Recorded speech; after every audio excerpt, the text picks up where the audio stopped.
So இந்த இரும்புனால வலிப்பு நிற்குங்கிறதுக்கான ஒரு சயின்டிஃபிக்கான எவிடன்ஸ் ஒன்றுமே கிடையாது. அந்த ஃபிட்ஸை தானாகவே ஸ்டாப் ஆகிடும் 90 to 95%. அவங்களுக்கு வயலண்ட்டாக ஜெர்க் ஆகிட்டு இருக்கும்போது நம்ம பிடிச்சு நிப்பாட்ட ட்ரை பண்ணோம்னா அவங்களுக்கு வந்து இன்ஃபேக்ட் சில வகையான மரபு கோளாறுனால வரக்கூடிய வலிப்பு நோய்க்கு இந்த கெட்டோஜன் கிரேட் தான் ஒரே ஆப்ஷன். வேற எதுவுமே ஒர்க் அவுட் ஆகாது அவங்களுக்கு. நிரந்தரமான கியூருக்கு ஒரு ஆப்ஷன் இப்போ வந்திருக்குது, வலிப்பு நோய்க்கான அறுவை சிகிச்சை. அப்போ அந்த வலிப்பு நோய்க்கான அறுவை சிகிச்சை எல்லாருக்கும் பண்ண முடியுமான்னு கேட்டீங்கன்னா எல்லாருக்கும் பண்ண முடியாது. ஸ்ட்ரோக்குங்கிறது நீங்கள் சொன்ன மாதிரி கரெக்டாக முன்னாடி வந்துட்டு இருந்தது 60 வயசுக்கு அதிகமாக தான் யூஸ்வலாக ஸ்ட்ரோக் வரும். அந்த வயசில் சில காரணங்கள் இருக்கும் ஸ்ட்ரோக் வர்றதுக்கு. பட் இப்போ யங்ஸ்டர்ஸுக்கு நீங்கள் சொன்ன மாதிரி நிறைய பார்க்குறோம். அவங்களுக்கு ஏன் இந்த அளவுக்கு ஸ்ட்ரோக் வருதுன்னு பார்த்தோம்னா நம்மளோட வாழ்க்கை முறைகள் ரொம்ப மாறிடுச்சு. இப்போ ஸ்மோக்கிங், ஆல்கஹால் கன்சியூம் பண்ணுறது ரொம்ப அதிகமாகிடுச்சு. போதை பழக்கங்கள் ரொம்ப கூடிருச்சு. இந்த மாதிரி போதை மருந்துகள் எடுக்கொள்ளும் போது விகடன் நேயர்களுக்கு வணக்கம். இன்னைக்கு நம்மளுடைய லைஃப் ஸ்டைல்னால பல்வேறு பிரச்சனைகளை நம்ம உடலில் வந்து சந்திச்சுக்கிட்டு இருக்கோம். ஆனால் நம்ம பெருசாக கான்சென்ட்ரேட் பண்ணுறது டயபெட்டிஸ், ஸ்கின் ப்ராப்ளம்ஸ், இந்த மாதிரியான விஷயங்கள் தான் அதிகமாக கான்சென்ட்ரேட் பண்ணுறோம். அதெல்லாம் வரக்கூடாது, இல்லை அதை சரி பண்ணணும், எப்படி பண்ணுறது அப்படிங்கிறத கான்சென்ட்ரேட் பண்ணுறோம்.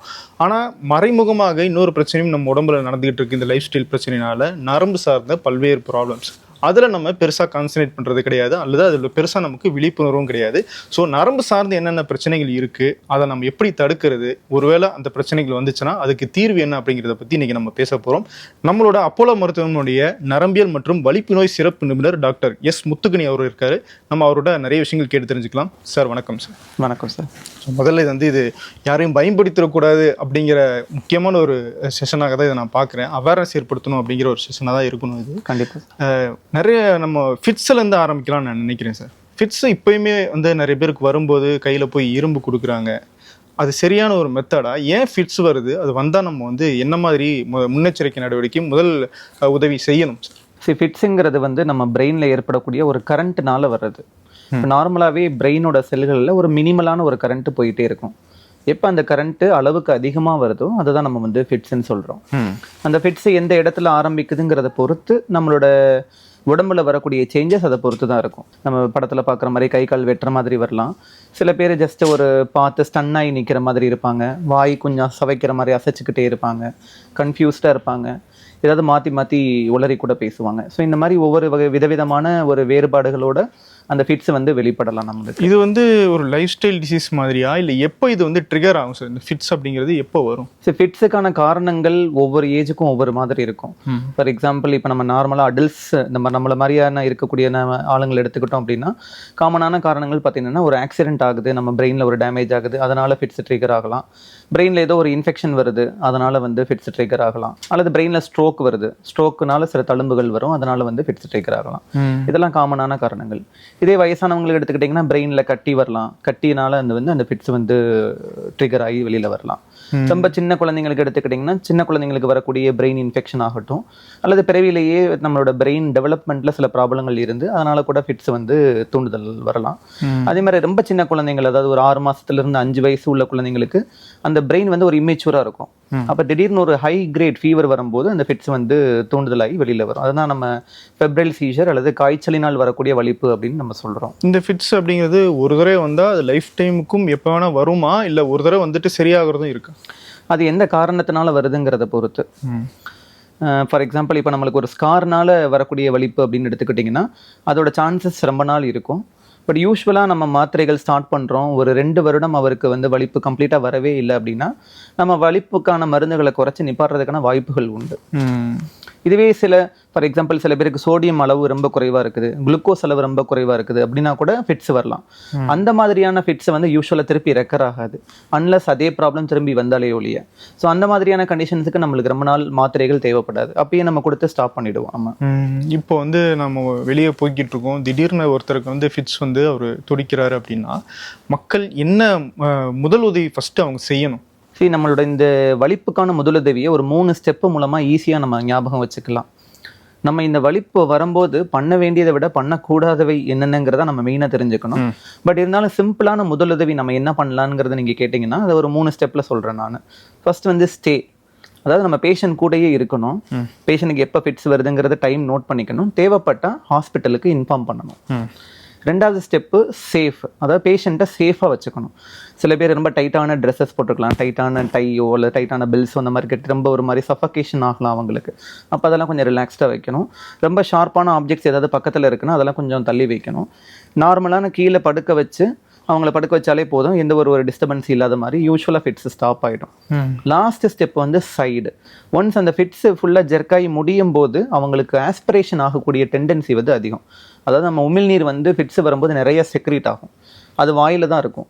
அப்போ ஒன்ஸ் அந்த ஃபிட்ஸ் முடிகிற ஸ்டேஜில் வந்து அதை ஆஸ்பிரேட் பண்ணிடுவாங்க, திரும்பி முழுங்கி அவங்களால முழுங்க முடியாது அந்த ஸ்டேஜில். ஏன்னா ஒரு மாதிரி செமி கான்சியஸ் ஸ்டேட்டில் இருப்பாங்க. அப்போ அந்த பூலாக இருக்கக்கூடிய செக்ரேஷன்ஸ் ஆஸ்பிரேட் பண்ணி அது நுரையீரலுக்குள்ளே போயிடும். அதனால இன்ஃபெக்ஷன் மூச்சுக்குழாய் வழியாக உள்ளே போயிடும். இப்போ அதை அவாய்ட் பண்ணுறதுக்கு தான் சைடு அப்படிங்கிறது அந்த 3வது ஸ்டெப்பு சொல்கிறோம்.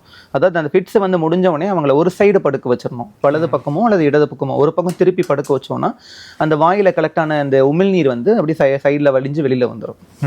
ஸோ அது வந்து உள்ளே போகாது, ஆஸ்பிரேட் ஆகாது. இந்த 3 தான் முக்கியமான step, stay, safe and side.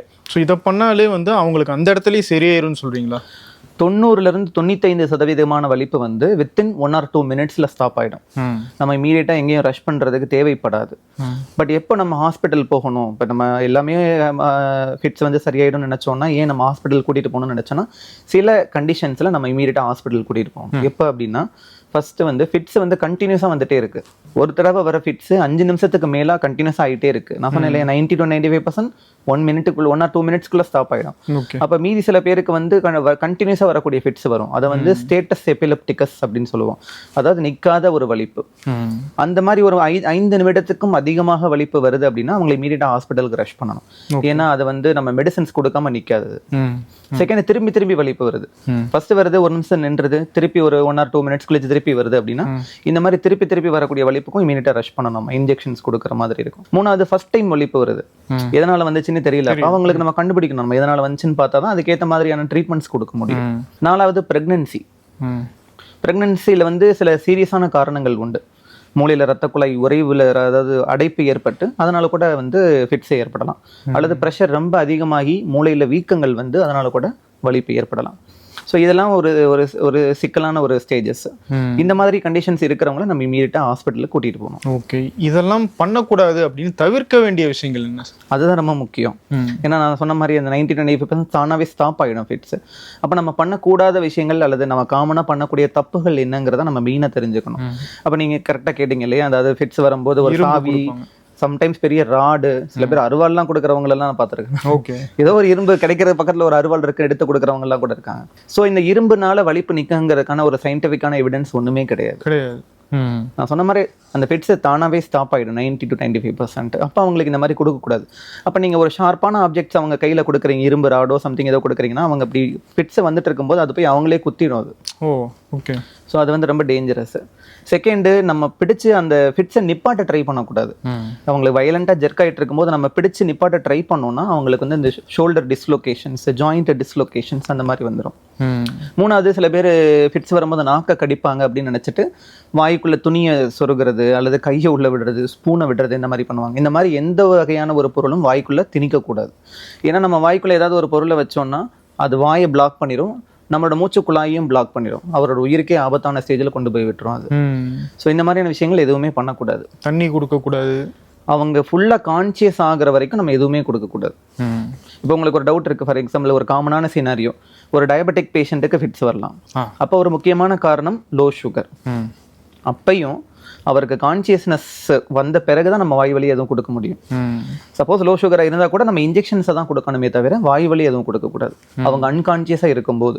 Okay, conscious ஆகிட்டாங்க அப்படின்னா நீங்கள் கொடுக்கலாம். ஒருவேளை இப்போ வந்து அவங்களுக்கு அந்த ஃபிட்ஸ் வந்து சரியாயிருச்சு, ஒரு 2 நிமிஷத்துல சரியாயிருச்சு அப்படின்னா அதுக்கப்புறம் அவங்கள வந்து எப்படி என்ன பண்ணணும், அவங்களுக்கு தண்ணி கொடுக்கலாமா, என்ன மாதிரியான விஷயங்கள் செய்யலாம்? ஒன்ஸ் ஃபிட்ஸ் வந்து அவங்க ரெக்கவர் ஆகிட்டாங்க, நார்மல் கான்சியஸ் ஸ்டேட்டுக்கு வந்துட்டாங்க அப்படின்னா நம்ம ஸ்பெசிஃபிக்காக ஒன்றும் இம்மீடியட்டாக கொடுக்கணும்னு அவசியம் கிடையாது.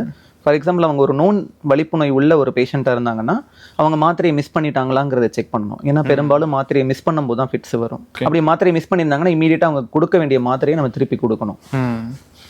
இல்லை இது புதுசாக வந்திருக்கு ஃபிட்ஸ், ஃபஸ்ட்டு டைம் வாழ்க்கையிலேயே வருது அப்படின்னா நம்ம இமீடியட்டாக ஹாஸ்பிட்டல் கூட்டு போய் அது எதனால் வந்துச்சு அப்படிங்கிறத செக் பண்ணி அதை சரி பண்ணணும். நம்ம இந்த வலிப்பு நோய் தொடர்பான ஹிஸ்ட்ரி இருக்கிறவங்க எப்பயுமே வந்து கையில் இதெல்லாம் வச்சுருக்கணும், அப்படின்னு ஏதாவது விஷயங்கள் இருக்கா? ஜென்ரலாக அந்த மாதிரி கிடையாது. பட் இருந்தாலும் ஒரு அடையாள அட்டை வச்சிருக்கணும்னு சொல்லுவோம் நம்ம. ஏன்னா அவங்களுக்கு வலிப்பு நோய் இருக்குது, இந்த மெடிசன்ஸ் எடுத்துட்டு இருக்காங்க அப்படிங்கிற ஒரு இன்ஃபர்மேஷன் டாக்டருக்கு எமர்ஜென்சியில் கிடைக்குதுன்னா அவங்களுக்கு யூஸ்ஃபுல்லாக இருக்கும். அவங்க அந்த மாத்திரை எடுத்திருக்காங்களா, இல்லை இதே மாத்திரை கொடுக்குறதா, இல்லை வேறு ஏதாவது இன்ஜெக்ஷன் மாத்திரதா, இந்த மாதிரியான ஒரு கொஸ்டின்ஸுக்கு அந்த டாக்டருக்கு ட்ரீட் பண்ணுறது கொஞ்சம் ஈஸியாக இருக்கும். இந்த வலிப்பு நோய் சார்ந்த அந்த ட்ரீட்மெண்ட்னு இருக்குல்ல, அதனுடைய கோர்ஸ் என்ன சார்? அது என்ன மாதிரியான ட்ரீட்மெண்ட் கொடுக்குறோம்? வலிப்பு நோய்க்கு இப்போ ஒரு 3 to 4 வகையான ட்ரீட்மெண்ட்டு நீங்கள் எடுத்துக்கலாம். முதல் ட்ரீட்மெண்ட் வந்து மருந்துகள் தான். வலிப்பு நோய்க்கு மருந்துகள் இப்போ இந்தியாவில் கிட்டத்தட்ட ஒரு 30 வகையான மருந்துகள் இருக்குது நம்மக்கிட்ட. 70 to 80% மக்களுக்கு, வலிப்பு நோய் உள்ள மக்களுக்கு கரெக்டான ஒரு வலிப்பு நோய் மருந்து நம்ம கொடுத்தாலே அந்த வலிப்பு கம்ப்ளீட்டாக ஸ்டாப் ஆகிடும். ஸோ மருந்துகள்னால குணப்படுத்தக்கூடிய வாய்ப்பு வந்து 70 to 80%. அந்த மீதி உள்ள 20 to 30% மக்களுக்கு, வலிப்பு நோய் உள்ள மக்களுக்கு நம்ம என்ன மாத்திரை கொடுத்தாலும் ஒர்க் அவுட் ஆகாது. அது வந்து ரிஃப்ராக்டரி எபிலெப்சி அப்படின்னு சொல்லுவோம். அதாவது ஒரு மருந்துகள்னால குணப்படுத்த முடியாத ஒரு வலிப்பு நோய். அப்போ அவங்களுக்கு 2-3 வகையான ட்ரீட்மெண்ட் ஆப்ஷன்ஸ் இருக்கு. ஒன்று டயட்ரி தெரப்பி. டயட்ல வந்து கீட்டோஜெனிக் டயட் அப்படின்னு ஒரு வகையான டயட் இருக்குது. ஓகே. அது வந்து நம்ம சாப்பிட்ற ஃபுட் வந்து யூஸ்வலாக mixture of carbohydrates, proteins, fats எல்லாமே மிக்ஸ் பண்ணி சாப்பிட்றோம் இல்லையா, நம்மளோட யூஸ்வல் டயட். இந்த கீட்டோஜன் டயட்ல என்ன பண்ணுவோம் அப்படின்னா, அந்த கார்போஹைட்ரேட்ஸை ரொம்ப குறைச்சிட்டு புரோட்டீன் அண்ட் ஃபேட் அதிகமாக கொடுக்கறது. புரோட்டீன் தேவையான அளவு, ஃபேட் ரொம்ப அதிகமாக கொடுப்போம். அதுதான் கீட்டோஜெனிக் டயட்னு சொல்லுவோம். இந்த வகையான டயட்டை கொடுக்கும்போது அதோட ஃபிட்ஸோட தூண்டுதல்களை குறைக்குது. இது ஒரு வகையான treatment, scientifically proven treatment ketogenic தெரப்பிங்கிறது. இன்ஃபேக்ட் சில வகையான மரபு கோளாறுனால வரக்கூடிய வலிப்பு நோய்க்கு இந்த கீட்டோஜெனிக் டயட் தான் ஒரே ஆப்ஷன். வேற எதுவுமே ஒர்க் அவுட் ஆகாது அவங்களுக்கு கண்ட்ரோல் பண்றதுக்கு. பட் அது நிரந்தரமான கியூருக்கு ஒரு ஆப்ஷன் இப்ப வந்திருக்குது, வலிப்பு நோய்க்கான அறுவை சிகிச்சை. அப்ப அந்த வலிப்பு நோய்க்கான அறுவை சிகிச்சை எல்லாருக்கும் பண்ண முடியுமான்னு கேட்டீங்கன்னா எல்லாருக்கும் பண்ண முடியாது, பண்ணவும் தேவையில்லை. நான் சொன்ன மாதிரி 70 to 80% மருந்துகளே கியூர் ஆயிடுறாங்க. இப்ப மீதி இருக்கக்கூடிய அந்த 20 to 30% மக்களுக்கு தான் இந்த வலிப்பு நோய்க்கான அறுவை சிகிச்சை ஒரு வரப்பிரசாதம்னே நம்ம சொல்லலாம். ஏன்னா அவங்களுக்கு என்ன மருந்து கொடுத்தாலும் ஒர்க் அவுட் ஆகாது. இந்த வலிப்பு நோய்க்கான அறுவை சிகிச்சையில ஒரு 2-3 வகைகள் இருக்குது. ஒன்று வந்து ஃபோக்கல் ரிசெக்ஷன் அப்படின்னு சொல்லுவோம். பிரெயின்ல நம்மளுக்கு ஒரு சின்ன ஃபோக்கஸ்ல தான் அந்த வலிப்பு தூண்டுதல்னால வருது அப்படின்னா அந்த ஃபோக்கஸை மட்டும் எடுத்து ரிமூவ் பண்ணிடுவோம். அதுதான் ஃபோக்கல் ரிசெக்ஷன் சொல்லுவோம். அதுதான் முதல் வகையான அறுவை சிகிச்சை. 2வது வகையில சப்போஸ் அந்த ப்ராப்ளம் கொஞ்சம் பெரிய சைஸ்ல இருந்தாலோ, ஒரு 2-3 லோப் பக்கத்துல சேர்ந்து இருந்தாலோ அப்போ நம்ம முழுமையா ரிமூவ் பண்ண முடியாது. அப்போ அதை வந்து டிஸ்கனெக்ட் பண்ணி விட்டுருவோம். அப்படின்னா ஒரு அப்நார்மல் ஏரியாவையும் நார்மல் ஏரியாவையும் நடுவில் கட் பண்ணி விட்டுட்டோம்னா இந்த அப்நார்மல் ஏரியால இருந்து வரக்கூடிய அந்த ஃபிட்ஸ் வந்து நார்மல் ஏரியாவுக்கு கண்டக்ட் ஆகாது. அப்போ அவங்களுக்கு ஃபிட்ஸ் வந்து வெளியில தெரியாது. ஓகே. 3வது வகை, நம்மளுக்கு இந்த 2மே பண்ண முடியாத பேஷண்ட் சில பேர் இருப்பாங்க. நம்மளுக்கு எந்த ஃபோக்கஸ்னும் கரெக்டாக தெரியாது, அல்லது நம்மளுக்கு எம்ஆர்ஐ எல்லாம் நார்மலாக இருக்கும், அல்லது 2-3 ஃபோக்கஸாக கூட இருக்கலாம். அந்த மாதிரியானவங்களுக்கு வந்து வேறு சில பேலியேட்டிவ் நியூரோ சர்ஜரிஸ்ன்னு சொல்லுவோம். அதாவது அது வந்து கியூரேட்டிவ் கிடையாது, அதாவது வலிப்பு நோயோட அந்த இன்டென்சிட்டி அண்ட் ஃப்ரீக்வன்சி 2மே குறைக்கக்கூடிய சில ஸ்டிமுலேஷன் ப்ரொசீஜர்ஸ். இப்போ வந்து வேகல் நர்வ் ஸ்டிமுலேஷன் ஒரு ட்ரீட்மெண்ட் இருக்குது. நம்ம பேஸ் மேக்கர் ஹார்ட்டுக்கு கேள்விப்பட்டிருக்கோம் இல்லையா, அதே மாதிரி இது வந்து பிரெயினுக்கான பேஸ் மேக்கர் அப்படின்னு புரிஞ்சுக்கலாம். நம்ம இந்த பேஸ் மேக்கரில் 2 டைப்ஸ் இருக்குது. ஒன்று வந்து வேகல் நர்வ் ஸ்டிமுலேஷன் அப்படின்னு சொல்லுவோம். கழுத்தில் நம்மளுக்கு ஒரு நரம்பு போகும், வேகல் நர்வ்னு சொல்லி பேர். அது அந்த நரம்பு மேலே ஒரு சின்ன சிப்பை வந்து பொருத்திடுவோம். அதுக்கான பேஸ் மேக்கர் வந்து இங்கனக்குள்ள பேட்டரி வந்து நம்மளோட இடது பக்க விலா எலும்புக்கு முன்னாடி இங்கே ஃபிட் பண்ணிடுவோம். அப்போ அந்த பேட்டரியிலேருந்து போகக்கூடிய கரண்ட்டு அந்த வேகல் நர்வை போய் ஸ்டிமுலேட் பண்ணும். அது எப்போல்லாம் ஸ்டிமுலேட் பண்ணதோ அப்போ நம்ம அந்த ஃபிட்ஸுக்கான தூண்டுதல்களில் அது குறைக்கும். இது ஒரு வகையான பேஸ் மேக்கர். 2வது வந்து டீப் பிரெயின் ஸ்டிமுலேஷன் அப்படின்னு சொல்லிட்டு இன்னொரு வகையான பேஸ் மேக்கர். நம்ம பார்க்கின்சன்ஸ்க்குலாம் கேள்விப்பட்டிருக்கலாம். பார்க்கின்சன்ஸ்க்கு வந்து அந்த டிபிஎஸ் வந்து ஒரு முக்கியமான ஒரு சர்ஜரி. அதே சேம் டீப் பிரெயின் ஸ்டிமுலேஷனை நம்ம வலிப்பு நோய்க்கும் யூஸ் பண்ண முடியும். டார்கெட்ஸ் மட்டும் மாறும், நம்ம எந்த இடத்துல அந்த இதை பொறுத்துறோங்கிறத டார்கெட்ஸ் மட்டும் மாறும். இது மூலமாகவும் நம்மளோட வலிப்புகளை வந்து நல்லா குறைக்கிறதுக்கு வாய்ப்புகள் உண்டு. பொதுவாக அந்த வலிப்பு தொடர்பான ஹிஸ்ட்ரி இருக்கிறவங்க இந்தந்த மாதிரியான விஷயங்கள் செய்யக்கூடாது, அவங்க லைஃப் ஸ்டைலில் இதெல்லாம் மாற்றிக்கணும் அப்படின்னு தான் பெட்டர் அப்படின்ற மாதிரி விஷயங்கள் ஏதாவது இருக்கா? மெயினாக அவங்களுக்கு நம்ம இந்தியன் லா படி அவாய்ட் பண்ண வேண்டியது வந்து டிரைவிங். எஸ்பெஷலி எப்போ வந்து அவங்களுக்கு வலிப்பு நோய் கண்ட்ரோல் இல்லாமல் இருக்குதோ எப்போ அவங்க மருந்துகள் சரியாக எடுக்காமல் இருக்கலாம் சில பேர், அல்லது வலிப்பு அப்பப்போ வந்துட்டே இருக்கும். இவங்கெல்லாம் டெஃபினட்டாக டிரைவ் பண்ணவே கூடாது. ஆக்சுவலாக இந்தியன் லா படி வலிப்பு நோயின்னு கன்ஃபார்ம் பண்ணிட்டோம்னா அவங்களுக்கு வந்து டிரைவிங் லைசன்ஸே கொடுக்க மாட்டாங்க. ஸோ டிரைவிங் டெஃபினட்டாக தே ஹேவ் டு அவாய்ட். ஏன்னா அது அவங்களுக்கு மட்டும் பிரச்சனை கிடையாது, எதிர்த்து வரவங்களுக்கும் பிரச்சனை. ஆமாம், அவங்க உயிருக்கே ஆபத்தான ஸ்டேஜில் கூட கொண்டு போய் விட்டுரும். ஸோ அதனால இப்போ கூட ரீசெண்டில் நியூஸ் கேள்விப்பட்டிருப்பீங்க, ஒரு டாக்டரே வந்து டிரைவ் பண்ணிட்டு இருக்கும்போது அவருக்கு ஃபிட்ஸ் வந்து ஆக்சிடென்ட் ஆகி எதிர்த்து வந்தவங்களும் இறந்து போயிட்டாங்க. ஸோ ஃபிட்ஸ் இருக்கிறவங்க டெஃபினட்டாக டிரைவ் பண்ணக்கூடாது. மேபி ஃபிட்ஸ் ஒன்ஸ் கம்ப்ளீட்டாக கண்ட்ரோல் ஆகிடுச்சு அப்படின்னா டாக்டர்கிட்ட சர்டிஃபிகேஷன் வாங்கி அதுக்கப்புறம் அவங்க வந்து ஸ்டார்ட் பண்ணலாம். இதுதான் மெயினாக அவங்க அவாய்ட் பண்ண வேண்டியது. செகண்டு, அன்சூப்பர்வைஸ்டாக ஒரு சீரியஸான விஷயங்கள் பண்ணக்கூடாது. அதாவது ஸ்விம்மிங் போகிறது, யாரும் இல்லை தனியாக ஸ்விம் பண்ணுறது, அல்லது ரொம்ப உயரமான கட்டிடத்தில் போகிறது யாரும் கூட இல்லாமல். ஸோ எல்லாம் சப்போஸ் ஃபிட்ஸ் வந்ததுன்னா அவங்க கீழே விழுகிறதுக்கு வாய்ப்புகள் இருக்குது, தண்ணிக்குள்ளே இருக்கும்போது சஃபகேஷன் ஆகிறதுக்கு வாய்ப்புகள் இருக்குது. அதனால் இந்த மாதிரியான விஷயங்களெல்லாம் கொஞ்சம் அவாய்ட் பண்ணணும். இந்த ஃபிட்ஸ் வர்றது அப்படிங்கிறத முன்கூட்டியே ஏதாவது சிக்னல்ஸ் மூலமாக கண்டுபிடிக்க முடியுமா? அதுக்கு ஏதாவது அறிகுறி இருக்குமா? ஃபிட்ஸ் வரதை முன்கூட்டியே அந்த பேஷண்ட்ஸ்னால உணர முடியும். அதை வந்து ஆரா அப்படின்னு சொல்லுவோம். அது வந்து ஒரு வகையான அறிகுறிகள். இந்த ஆரான்னு சொல்லக்கூடிய விஷயம் வந்து ஒவ்வொரு பேஷண்ட்டுக்கும் ஒவ்வொரு மாதிரி இருக்கும். எல்லாருக்கும் உணர முடியாது. மேபி ஒரு 50% 60% மக்களுக்கு இந்த ஃபிட்ஸ் வரதை உணர முடியும். அது நிறைய வகையானது வந்து ஒரு உள்ளுணர்வு மாதிரி சொல்றீங்க. உள்ளுணர்வு மாதிரி அது வந்து ஒரு வித்தியாசமான ஃபீலிங்ஸ் அவங்களால சொல்ல முடியும். செகண்ட், அந்த ஆறாங்கிறது கன்சிஸ்டண்டா இருக்கும். ஒவ்வொரு வாட்டி ஃபிட்ஸ் வரும்போதும் சேம் டைப் ஆஃப் ஃபீலிங் வந்து அவங்களுக்கு வரும். அப்போ அவங்களுக்கு டெஃபினட்டாக சொல்ல முடியும், எனக்கு ஃபிட்ஸ் வரப்போகுது, என்னை போய் படுக்க வச்சிருங்க அப்படின்னு கூட சொல்லுவாங்க.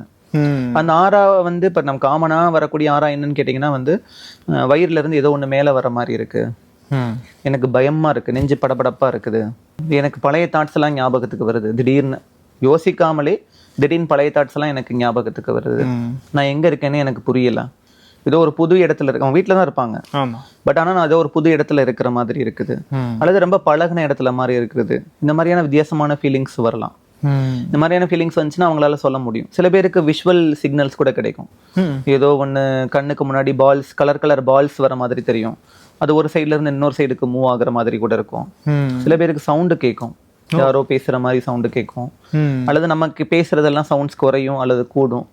இந்த மாதிரியான வித்தியாசமான சென்சேஷன்ஸ் அவங்களுக்கு வரும். ஆனால் இதெல்லாம் நம்ம பொதுவாக சைக்காலஜிக்கல் சார்ந்த ப்ராப்ளம்ஸாக தானே பார்த்துட்டு இருக்கோம். அதுக்கு இப்படி ஒரு முகமும் இருக்கு. ஸோ வலிப்பு நோயோட வெளிப்பாடாக கூட அது இருக்கலாம். ஸோ நம்ம வந்து எல்லாத்தையுமே வந்து நிறைய பேர் வந்து வலிப்பு நோய் உள்ள பேஷண்ட்ஸை வந்து சைக்காட்ரிஸ்ட் கிட்ட கூட்டு போகிறோம். நிறைய பேர் நாங்கள் பார்த்துருக்கோம். ஏன்னா அவங்கெல்லாம் இதெல்லாம் வந்து ஒரு சைக்காட்ரிக் ப்ராப்ளம் இல்லாதது இருக்குன்னு கற்பனை பண்ணுறோம் இல்லையா. இங்கே ஒன்றுமே இல்லை, திடீர்னு சவுண்டு கேட்குதுங்கிறான், யாரோ வர்றாங்கங்கிறான். ஸோ ஆனால் எப்போ இது வந்து சைக்காட்ரிக் ப்ராப்ளம் இல்லைங்கிறத உணர முடியும்னா இது இந்த ஆறா முடிஞ்சவொடனே அவங்களுக்கு ஃபிட்ஸ் வரும். ஒரு ஸ்டன்னாகி நிற்கிறது, ஒரு 1 or 2 மினிட்ஸுக்கு ரெஸ்பாண்ட் பண்ணாமல் இருக்கிறது, கை கால வித்தியாசமாக இந்த மாதிரி பண்ணுறது, ஒரு மாதிரி இந்த மாதிரி வாயை அசைக்கிறது, இந்த மாதிரிலாம் பண்ணாங்கன்னா அது ஃபிட்ஸ் அப்படிங்கிறது உணர்ந்துக்கலாம் நம்ம. ஸோ அதை ஃபிட்ஸ்னே சொல்லாமல் இல்லை ஃபிட்ஸ்க்கான ஸ்டார்டிங் ஸ்டேஜ்னு சொல்லலாம். அந்த ஆறாங்கிறது ஸ்டார்டிங் ஸ்டேஜ், அதுக்கு அடுத்து வர்றது ஃபிட்ஸ் தான். ஃபிட்ஸ் ஆறாங்கிறதே ஃபிட்ஸோட ஒரு பார்ட் தான் அது ஆக்சுவலி. ஸோ ஃபிட்ஸ் அப்படிங்கிறது வந்து நம்ம கையை காலை ரேப்பிடாக அசைக்கிறது அந்த மாதிரி இருக்கணும்னு அவசியம், எல்லாருக்கும் அப்படி இருக்கணும்னு அவசியம் கிடையாது. ஒரு 40% 50% தான் நம்ம படத்துல பாக்குற மாதிரி கை கால்கள் வெட்டுற மாதிரி வரக்கூடிய வலிப்பு. மீதி இருக்கக்கூடிய 50% 60% வந்து இந்த மாதிரி ஃபோக்கல் சீஷர்ஸ் அப்படின்னு சொல்லுவோம். ஏதாவது ஒரு பகுதியிலிருந்து ஸ்டார்ட் ஆகக்கூடிய சீஷர் இந்த மாதிரி தான் வெளிப்படும். அது வேற ஏதாவது பக்க விளைவுகள் இருக்குமா சார்? இந்த வலிப்பு நோய் வந்துருச்சு அப்படின்னா உடல்ல வேற ஏதாவது பாதிப்புகள் இருக்குமா? ஜென்ரலாக வலிப்பு நோயினால மற்ற பாதிப்புகள் ஒன்றும் பெரும்பாலும் ஒன்றும் பெருசாக டைரக்டாக கிரியேட் பண்ணாது. பட் ஆனால் சைக்கியாட்ரிக் கோமார்பிட் ப்ராப்ளம்ஸ் அதிகமாக இருக்கும். அதாவது ஃபிட்ஸ் உள்ள ஒரு பேஷண்ட்ஸுக்கு வந்து ஒரு டிப்ரெஷன் ஆகட்டும், மன அழுத்தம் ஆகட்டும், ஆன்சைட்டி ஆகட்டும், இந்த சைக்கியாட்ரிக் ப்ராப்ளம்ஸ் கொஞ்சம் அதிகமாக இருக்கும் நார்மலாக இருக்கிறவங்கள விட. கிட்டத்தட்ட சில ஸ்டடீஸ்லாம் 5 to 10 மடங்கு அதிகமாக இருக்கும் அவங்களுக்கு அந்த வர்றதுக்கான ரிஸ்க். ஏன்னா இப்போ வலிப்புங்கிறது வந்து இது ஒரு டிசீஸ் மட்டும் கிடையாது இல்லையா, இட்ஸ் அ சோஷியல் ப்ராப்ளம். எவ்வளோ பேர் நம்ம வந்து வலிப்பு இருக்கிறவங்கள வந்து ஒரு நார்மல் பர்சன் எடுத்துக்கிறோம். அவங்கள ஸ்கூலில் ஆகட்டும், ஸ்கூலில் வந்து அவங்கள ஒதுக்கி வைக்கிறது, ஒர்க் பண்ணுற இடத்துல அவங்கள ஒதுக்கி வைக்கிறது, மேரேஜ் ப்ராப்ளம்ஸ், மேரேஜ் முடிஞ்சால் ப்ரெக்னென்சி ப்ராப்ளம்ஸ், இப்படி பலதரப்பட்ட சோஷியல் ப்ராப்ளம்ஸ் தான் அவங்க எதிர்கொள்ள வேண்டியிருக்கு வாழ்நாள் ஃபுல்லாக. அதனால நம்ம வந்து அவங்களே ஒரு நார்மல் பர்சனாக எடுத்துக்கிட்டு, ஏன்னா ஃபிட்ஸுங்கிறது அல்லது வலிப்பு நோய் அப்படிங்கிறது வந்து ஒரு தொற்று நோய் கிடையாது. அதனால நம்ம வந்து அவங்க கூட பழகிறதுனாலயோ, இன்ஃபேக்ட் நம்ம எந்த அளவுக்கு அவங்களோட ஜோவியலாக பழகிறோமோ அந்த அளவுக்கு அவங்களோட சைக்காட்ரிக் ப்ராப்ளம்ஸ் எல்லாமே செட்டில் ஆகும்.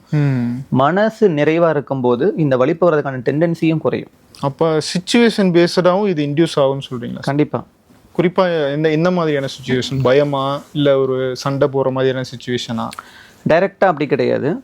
ஃபிட்ஸுக்கானது காமன் தூண்டுதல்கள் என்ன மாதிரி இருக்கும்னு கேட்டோன்னா, ஃபீவர் வரும்போது சில பேருக்கு வந்து ஃபிட்ஸ் இருந்து ட்ரிகர் ஆகலாம், அல்லது ரொம்ப மன அழுத்தம் இருந்துச்சுனாலும் அதனால கூட ஃபிட்ஸ் வரும்.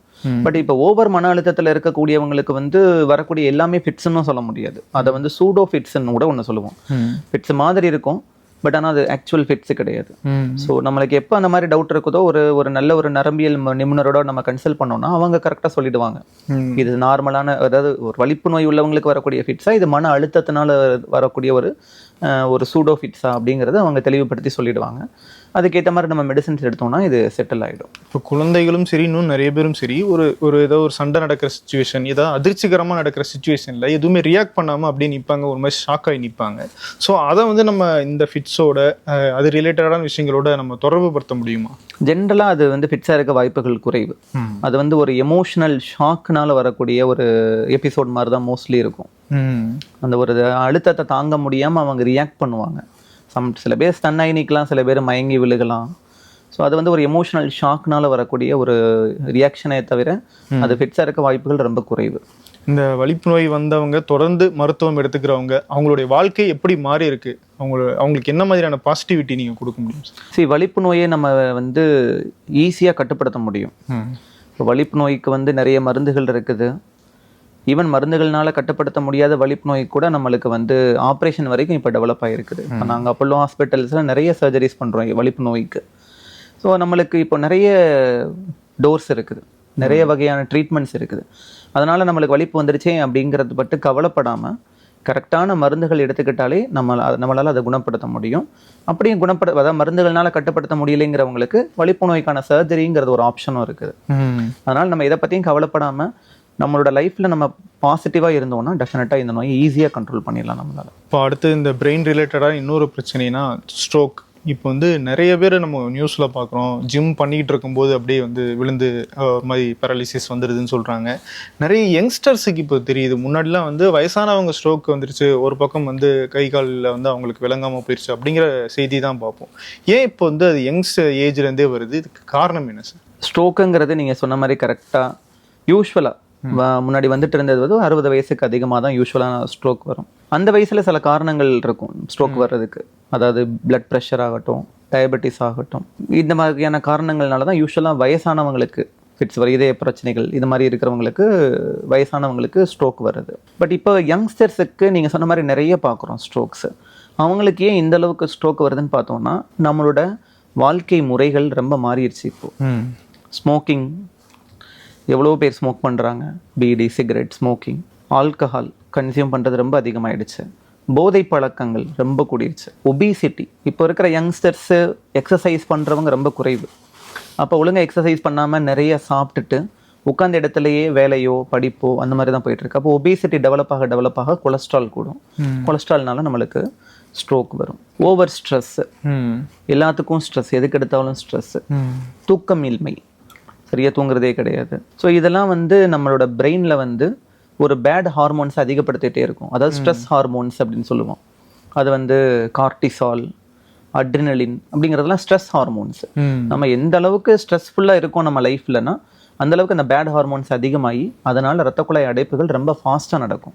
ஸோ நம்ம அதனால தான் அவங்களுக்கு ஸ்ட்ரோக் வருது. ரத்த குழாய் அடைப்பை தான் நம்ம ஸ்ட்ரோக் அப்படின்னு சொல்லி டேர்ம் பண்ணுறோம். அதாவது ஸ்ட்ரோக்கில் வந்து 2 வகையை நீங்கள் பிரிச்சுக்கலாம். ஒன்று வந்து ரத்த குழாய் அடைப்புனால வரக்கூடிய ஸ்ட்ரோக்கு, ஆங்கிலத்தில் இஸ்கிமிக் ஸ்ட்ரோக் அப்படின்னு சொல்லுவாங்க. இரண்டாவது வந்து ரத்த குழாய் வெடித்து ரத்த கசிவுனால வரக்கூடிய ஸ்ட்ரோக், அதை வந்து ஹெமராஜிக் ஸ்ட்ரோக் அப்படின்னு சொல்லுவாங்க.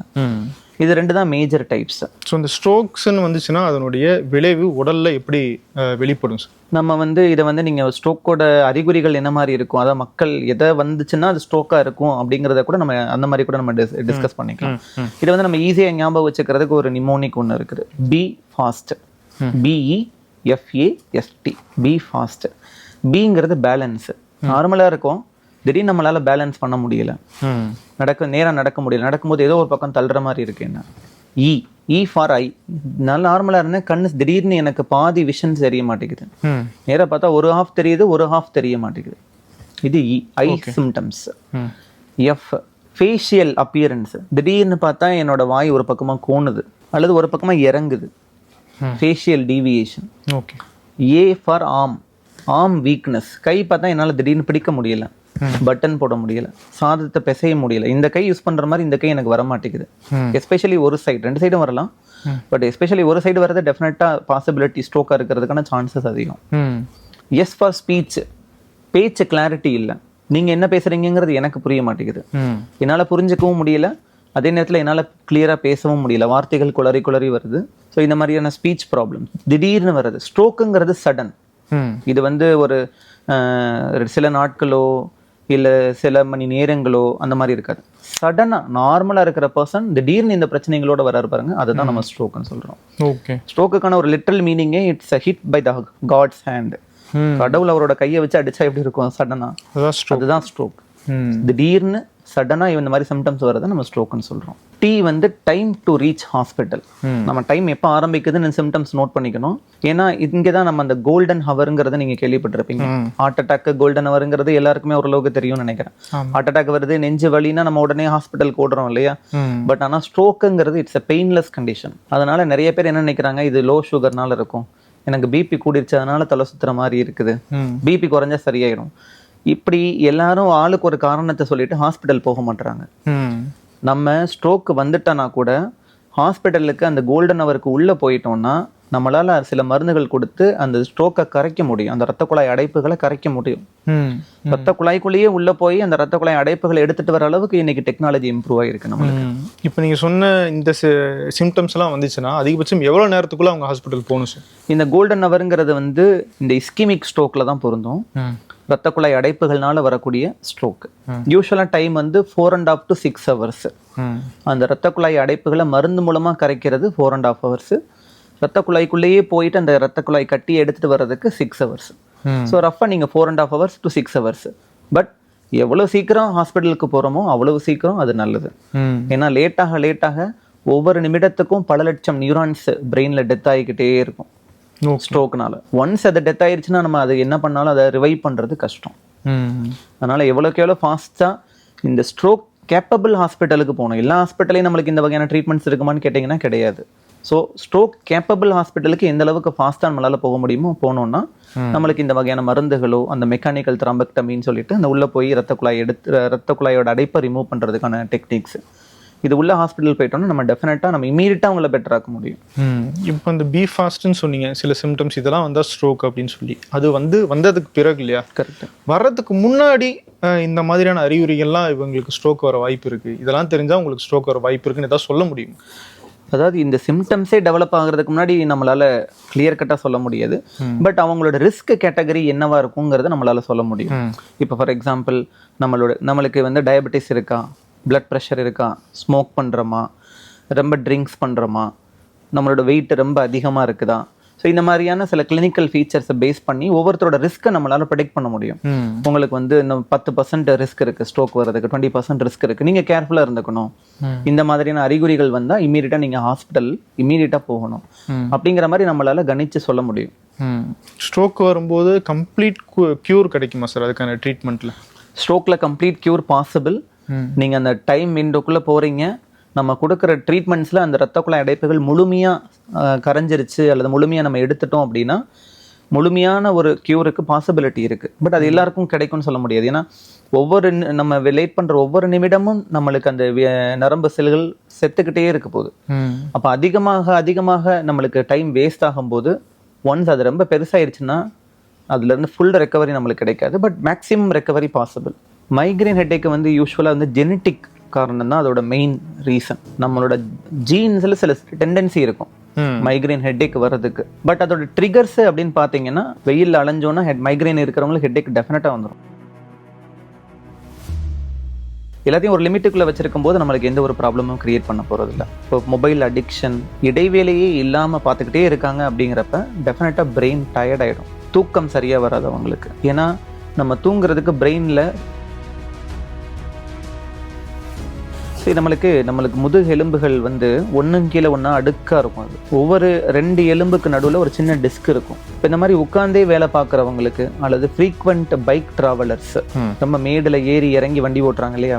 ஸோ இந்த மாதிரி மேடில் ஏறி இறங்கி வண்டி ஓட்டும் போது அந்த டிஸ்க் கொஞ்சம் கொஞ்சமாக நகல ஆரம்பிச்சிடும். அதே மாதிரி இந்த மாதிரி உட்கார்ந்து வேலை பார்க்குறவங்களுக்கும் அந்த டிஸ்க்கு